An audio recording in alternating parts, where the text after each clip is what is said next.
In the last video, we had explained you what is an ETF.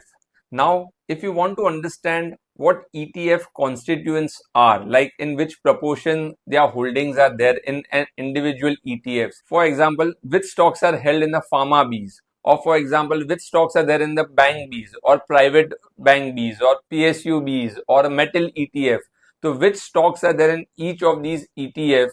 Let's try to understand in detail that where do you check these and how can you know that. Similarly, this formula even applies for a mutual fund. For example, not only ETF, but if you're holding any mutual fund, say like a HDFC Flexi Cap fund or a Parag Parikh Flexi Cap fund, and if you wish to know that what the fund manager has bought in these portfolios, you can check these out easily on moneycontrol.com. So let's check that out. So for example, let's go to moneycontrol.com and search the ETF or the mutual fund which we wish to find out the constituents. For example, let's go to say metal ETF. You click on ETFs and search say ICICI Prudential Nifty Metal ETF, which has a symbol of metal I ETF. We click on that, and so this is the NAV of the Nifty Metal ETF, and we find its constituents, that what is it made up of. So you scroll down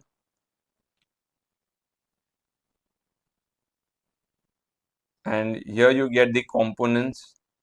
So Tata Steel, it's around the highest holding is in Tata Steel, which is 19%, then Hindalco 16%, JSW Steel 12%, Adani Enterprise, Vedanta. So these are the top 5 holdings, and as in when you scroll down further, you have the more details like Jindal Steel, National Aluminium, APL, Apollo Tubes, and MDC, so on and so forth.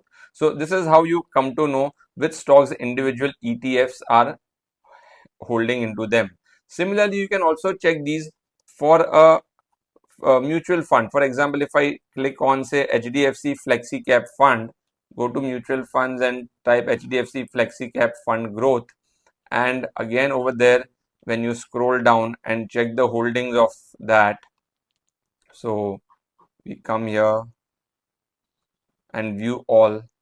So you get to know all the holdings of this particular mutual fund, which is like the highest is in say ICICI Bank around 8.8%, followed by HDFC Bank, Axis Bank, State Bank. So you can see this is a bank heavy portfolio, and then you have the other stocks as well, Kotak, SBI, Bharti, HCL, so on and so forth. So this is how you come to know each of the holdings of whether it's an ETF or whether it's a mutual fund. This also has some other data, which is, for example, if you go on the top, if it's a mutual fund, you will also get to know what is the expense ratio for it. So, and the AUM size, that means what is the corpus, what the fund manager is managing, how many crores worth of this portfolio. So for example, this HDFC FlexiCap fund is around 1 lakh crores AUM is there. Expense ratio is say 1.27, and so these are some of the important things which you should know. Similarly, we can also go back to that same metal ETF and check whether there's a just 1 minute. So go to metal ETFs, yes, and check the expense ratio there as well. So in the last video, if you remember, I had mentioned that the cost or the expense ratio in ETFs are very less. So you can see the expense ratio here is just 0.4, whereas over there it was about 1%. So most mutual funds will have an expense ratio between 1 to 2%, whereas ETFs will have a relatively lesser expense ratio, which will be generally less than 0.5 or so.